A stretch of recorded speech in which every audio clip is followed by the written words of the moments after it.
প্রিয় ছাত্রছাত্রীরা, আজকে আমি তোমাদেরকে এই ভিডিওর মাধ্যমে ক্লাস 9-এর ভৌতবিজ্ঞানের যে প্রশ্নগুলো দেওয়া আছে 2024 সালের রায়মার্টিন প্রশ্নবিচিত্রা, সেখানে স্কুল নম্বর 9 অর্থাৎ পেজ নম্বর 268, সেখানে এমসিকিউ এবং এমসিকিউ টাইপসের যে প্রশ্নগুলো আছে এই স্কুলের, অর্থাৎ 1 নম্বর প্রশ্ন মানে যে প্রশ্নগুলো আছে সমস্ত 1 নম্বর প্রশ্নের উত্তর আমরা আজকে এই ভিডিওর মধ্যে আলোচনা করব। ভিডিওটা শুরু থেকে শেষ অবধি অবশ্যই তোমরা দেখবে। আর চ্যানেলে যদি নতুন হয়ে থাকে অবশ্যই চ্যানেলটিকে সাবস্ক্রাইব করে রাখবে পরবর্তী স্কুলের প্রশ্ন উত্তরগুলো পাওয়ার জন্য। এবং এর আগের যে স্কুলগুলো আছে সেগুলোর প্রশ্ন তো আমরা অলরেডি চ্যানেলে আপলোড করে দিয়েছি, তোমরা সেই প্রশ্ন উত্তরগুলো চাইলে দেখে নিতে পারবে। তো আজকের 9 নম্বর যে স্কুল, সেখানে দেখো কী বলা আছে 9 নম্বর স্কুলে। এটা হবে 9 নম্বর school Krishnanath college school. Group এর মধ্যে আমাদের এখানে 8টা এমসিকিউ টাইপ প্রশ্ন দেওয়া আছে। একের দাগে বলা আছে সঠিক উত্তরটি নির্বাচন করো। প্রথম প্রশ্ন, পরিমাপের একক ইউ এবং কোনো রাশির প্রাপ্তমান এন হলে রাশিটির পরিমাপ এক্স কত হবে? তো এখানে তোমাদের অপশান সঠিক উত্তর হবে অপশান সি, অর্থাৎ এন ইন্টু ইউ। দ্বিতীয় প্রশ্ন, 4 ডিগ্রি সেন্টিগ্রেড উষ্ণতায় বিশুদ্ধ জলের ঘনত্ব 1 গ্রাম পার সেন্টিমিটার কিউব হলে এসআই এককে এর মান হবে 1000 কেজি পার মিটার কিউব। তৃতীয় প্রশ্ন বলা হয়েছে, দেখো তৃতীয় প্রশ্ন এখানে কী বলা হয়েছে, রৈখিক স্কেলের লঘিষ্ঠ ধ্রুবক হলো 0.1 সেন্টিমিটার, অপশান বি সঠিক উত্তর হবে। নেক্সট প্রশ্ন, ত্বরণ সময় লেখচিত্র দ্বারা আবদ্ধ ক্ষেত্রফল হলো কণার বেগ, অপশান বি। রকেটের গতি যে সংরক্ষণ নীতির উপর প্রতিষ্ঠিত তা হলো রৈখিক ভরবেগ, অর্থাৎ অপশান এ হবে তোমাদের এখানে সঠিক উত্তর। নেক্সট প্রশ্ন, প্রোটন আবিষ্কার করেন রাদারফোর্ড, অপশান ডি হবে সঠিক উত্তর। পরের প্রশ্ন বলা হয়েছে নিউক্লিয় বলের পাল্লা হলো 1.5 FM। নেক্সট প্রশ্ন, ইলেকট্রনের আধানের মান, এটা হবে অপশান বি সঠিক উত্তর হবে -1.6 × 10⁻⁻19 কুলম। তাহলে আমাদের যে এমসিকিউ টাইপ প্রশ্নগুলো ছিল 8টা, সেগুলো আমরা এখানে আলোচনা করে নিলাম। এর পরের প্রশ্ন আমরা দেখে নেব বিভাগ বি, অর্থাৎ গ্রুপ বি এর মধ্যে, সেখানে 7টা একের দাগে 1 নম্বরের প্রশ্ন আছে। 2 দাগে বলা হয়েছে নিম্নলিখিত প্রশ্নগুলি অতি সংক্ষিপ্ত উত্তর দাও, বিকল্প প্রশ্নগুলি লক্ষণীয়। প্রথম প্রশ্ন বলা হয়েছে একটি আংটিতে 12 ক্যারেট সোনা আছে, গ্রাম এককে এর পরিমাণ কত? একটি আংটিতে 12 ক্যারেট সোনা আছে, গ্রাম এককে এর পরিমাণ কত?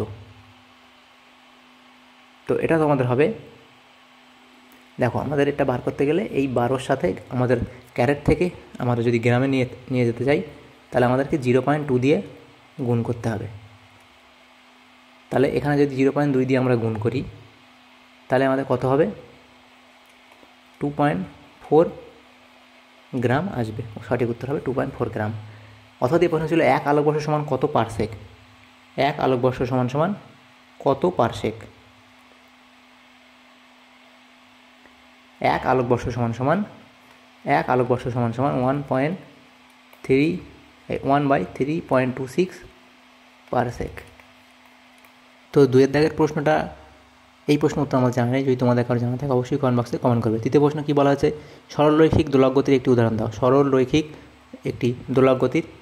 দাও। সেটা হলো পেন্ডুলাম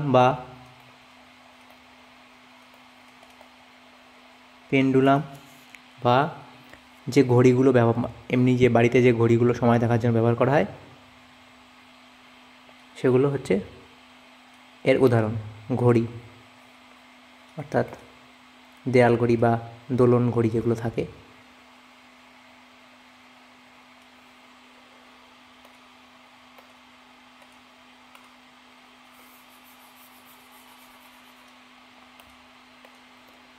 তিনের দাগের প্রশ্নে কী বলা আছে, সরলরৈখিক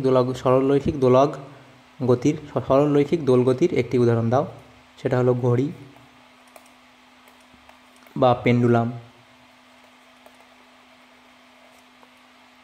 নেক্সট প্রশ্ন, বেগ ও ত্বরণের অভিমুখ কি বিপরীত হওয়া সম্ভব? তোমরা বলবে হ্যাঁ সম্ভব। নেক্সট প্রশ্ন, নিউটনের গতিসূত্রগুলি কি জাতীয় নির্দেশতন্ত্রের প্রযোজ্য? এটা হবে জাড্যতন্ত্রে প্রযোজ্য।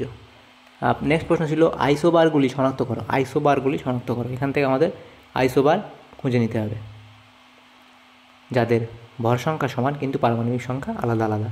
দেখো এখানে ভর সংখ্যা এটারও সেম ভর সংখ্যা, এবং দেখো এদের যে নিউটন সংখ্যা সেটা দেখো, এখানে নিউটন সংখ্যা হচ্ছে 8টি এবং এখানে নিউটন সংখ্যা 7টি। তো আমাদের তাহলে সঠিক উত্তর হবে আইসোবারগুলি যেটা হবে,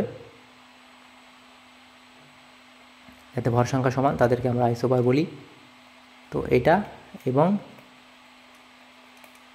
7 নিউটন 14, এটা আমাদের হবে, এই দুটো হবে, এই তিনটের মধ্যে এই দুটো হবে পরস্পরের আইসোবার। নেক্সট প্রশ্ন বলা আছে কখন কোনো মৌলের পরমাণু ক্রমাঙ্ক ও ভর সংখ্যা একই হয়।